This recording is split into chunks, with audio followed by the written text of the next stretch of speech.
Olá a todos e bem-vindos ao Bookcast. Eu sou o Júlio, E eu, a Vanessa.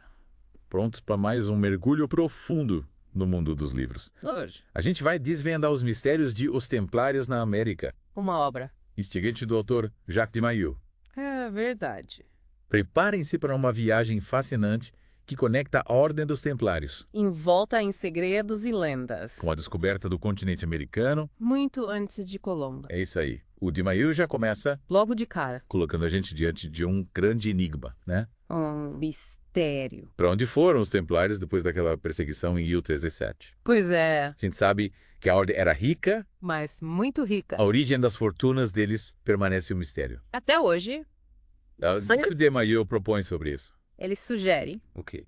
que a América, na época desconhecida pela maioria dos europeus, Claro. seria o refúgio secreto dos Templários e a fonte da riqueza deles. Nossa, que interessante. Imaginem só um continente inteiro como base para a Horda. Parece até roteiro de filme, né? E o de Mailloux, ele destaca o porto de La Rochelle Lá na França. como um ponto estratégico para a Ordem. Ele sugere que era de lá que partiam. As expedições secretas. Para o Novo Mundo? Será que faz sentido? É possível, Júlio. É. La Rochelle era um porto importante para os Templários. E a localização, É. no Atlântico, É. certamente facilitaria viagens mais longas. Mas é importante lembrar que, por enquanto, estamos no campo das hipóteses. Com certeza a gente precisa analisar as evidências com cuidado. É isso aí. Mas antes de mergulharmos nas expedições, Hum, que tal a gente voltar um pouco no tempo para entender melhor a ordem dos Templários? boa. O de Mailloux, ele nos leva por século III A Era de São Bernardo.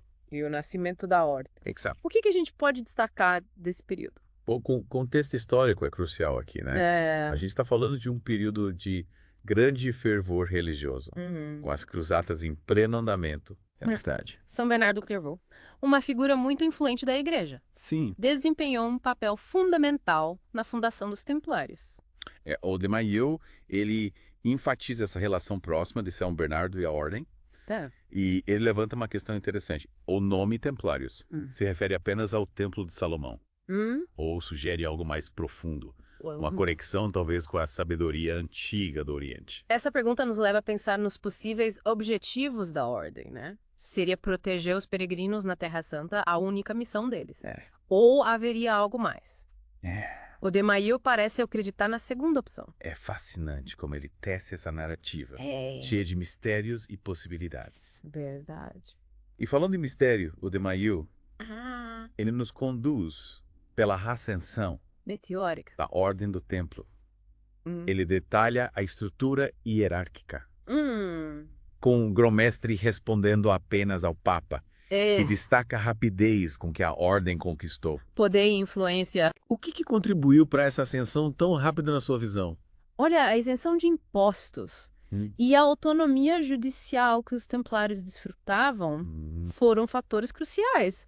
O de Mailloux argumenta que essa independência em relação aos poderes seculares e religiosos da época, por um lado, impulsionou a ascensão da ordem, mas, por outro lado, contribuiu para a queda. Entendi. É como se essa independência os tornasse um alvo fácil, né? Exato. Para a inveja e a desconfiança. O de Mailloux, ele descreve as diferentes categorias de membros da ordem.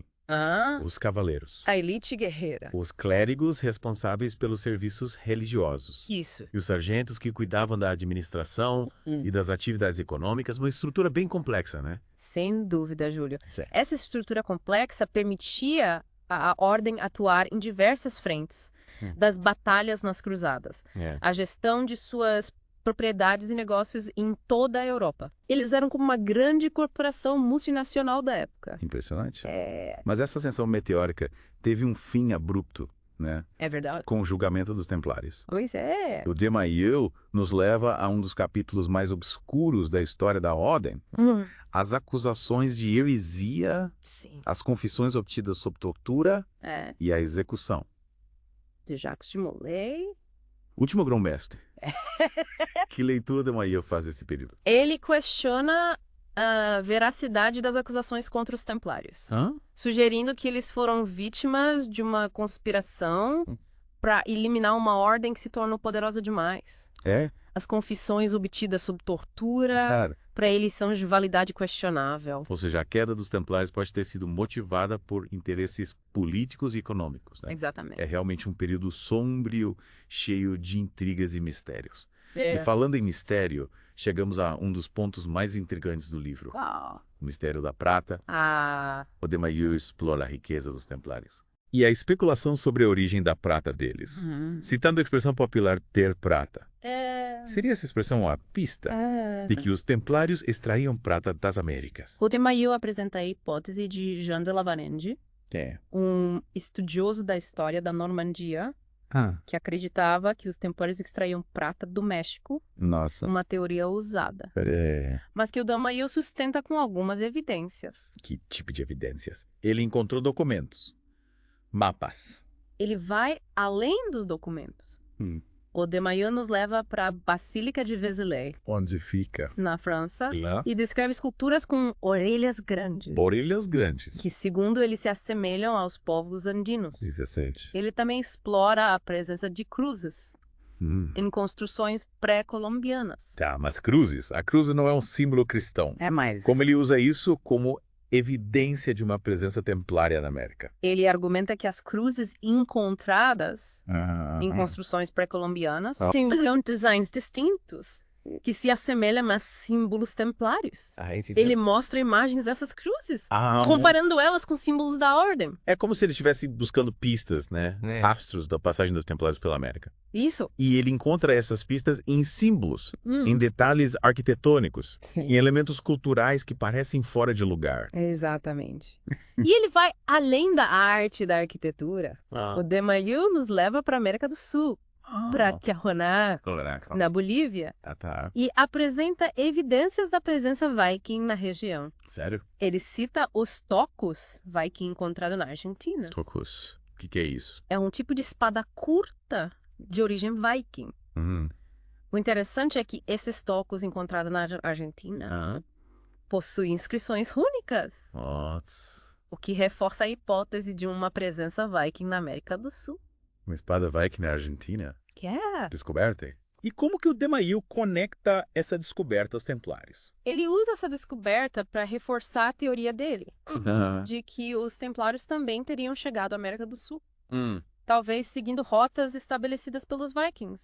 Ele descreve a possível rota dos templários para a América com base em mapas antigos e relatos históricos. É como se ele estivesse reconstruindo um quebra-cabeça, né? Totalmente. Juntando peças que a história oficial deixou de lado.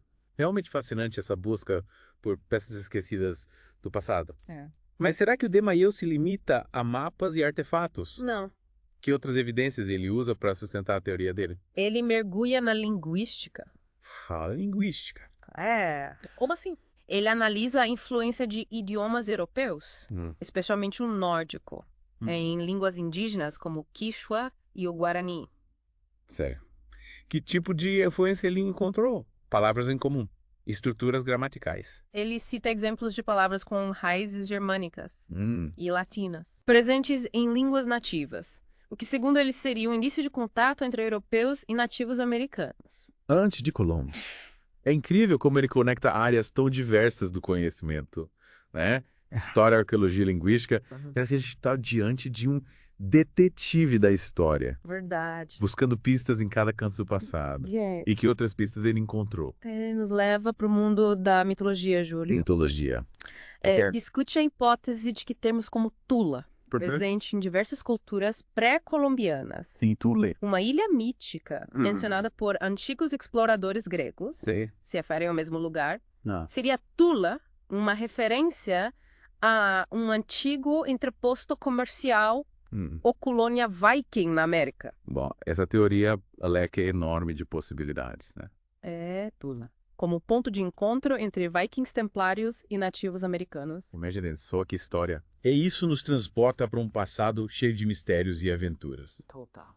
Mas será que o de Mayeux se aventura também pelo Império Inca? Sim, Júlio. Ele fala sobre os Incas. Fala, o que ele diz? Ele apresenta a hipótese de que os templários colaboraram com o Império Inca na extração de prata. Que interessante. Mas como ele sustenta essa hipótese, os Incas e os Templários teriam se encontrado. Ele descreve a organização da mineração no Império Inca e destaca a possível influência templária nesse sistema.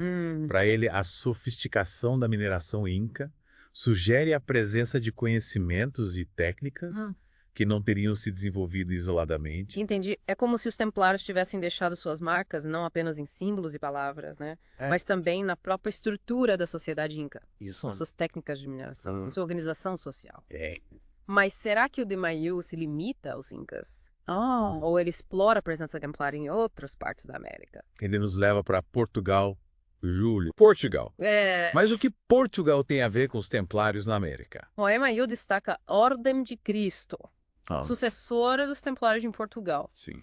Para ele, a Ordem de Cristo herdou não apenas os bens materiais dos templários, mas também seus segredos, incluindo o conhecimento sobre a América. Nossa, que reviravolta. É. Então, a Ordem de Cristo, que financiou as grandes navegações portuguesas, teria se beneficiado do conhecimento dos templários sobre a América. Exatamente. Que evidências que o de Maio apresenta para sustentar essa tese? Ele mexeu no mapa de Dieppe, que mostra a costa da América do Sul. Sim. Com detalhes impressionantes para a época.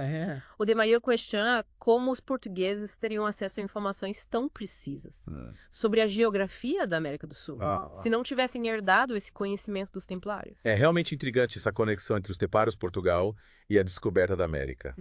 O de Maio nos apresenta um novo olhar sobre a história. É verdade. Nos convidando a questionar as narrativas tradicionais. É isso. E a mergulhar no mar de mistérios e possibilidades. É isso aí.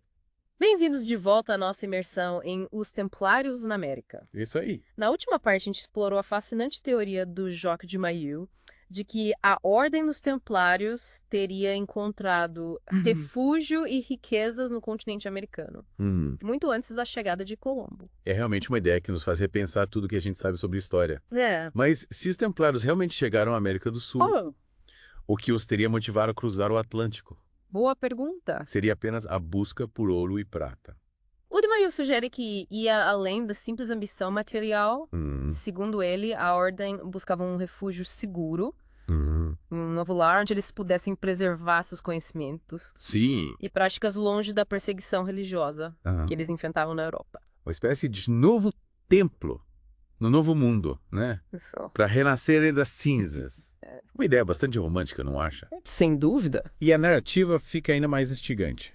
Quando ele propõe que os templários não teriam agido sozinhos. É verdade. Para de Maio, eles teriam se aliado aos Vikings, que já conheciam as rotas para a América, e aos Guaranis. Isso. Dominavam vastos territórios na América do Sul. Verdade. Uma aliança entre templários, Vikings e Guaranis. Nossa, isso seria uma reviravolta histórica, e tanto, hein? Seria. Mas que tipo de evidências o de Maio apresenta para sustentar uma hipótese tão ousada? Ele reúne um conjunto de evidências bastante diverso, Júlio.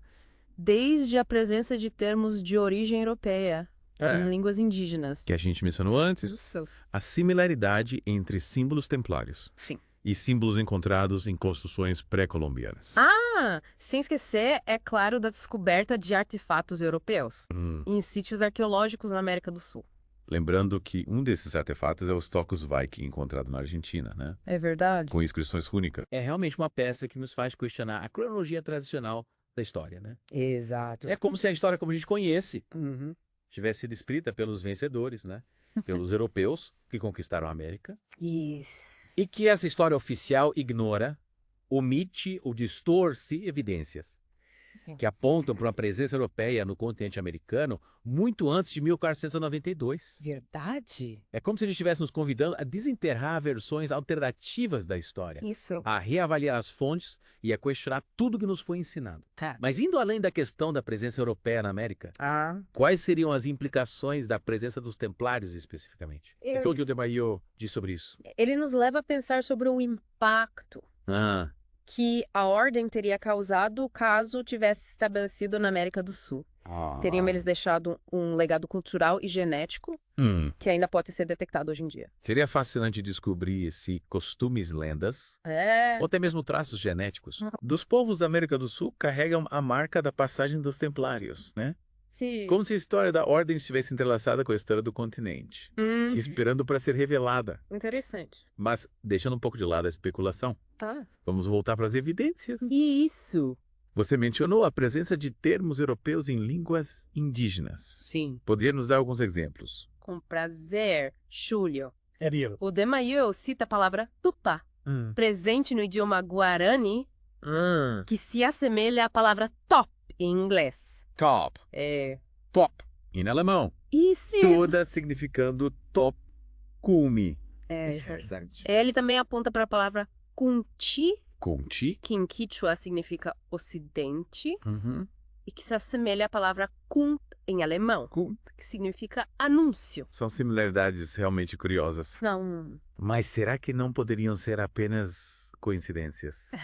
Como de Maio rebate essa crítica. Ele argumenta que a quantidade de palavras com similaridade fonéticas e semânticas é grande demais para ser fruto do acaso. Para ele, essas similaridades indicam um contato prolongado entre europeus e nativos americanos, o que corrobora a tese da presença templária na América do Sul. Entendi, ele usa a linguística como uma ferramenta para reconstruir o passado, para traçar conexões entre culturas aparentemente distantes. Exatamente. E além das palavras, que outras evidências ele utiliza? Lembro que você mencionou símbolos templários em construções pré-colombianas. Sim. O de Maio destaca a presença de cruzes patentes, um tipo de cruz com os braços alargados nas extremidades, em construções incas e pré-incas. Sim. Esse tipo de cruz era frequentemente utilizado pelos templários na Europa.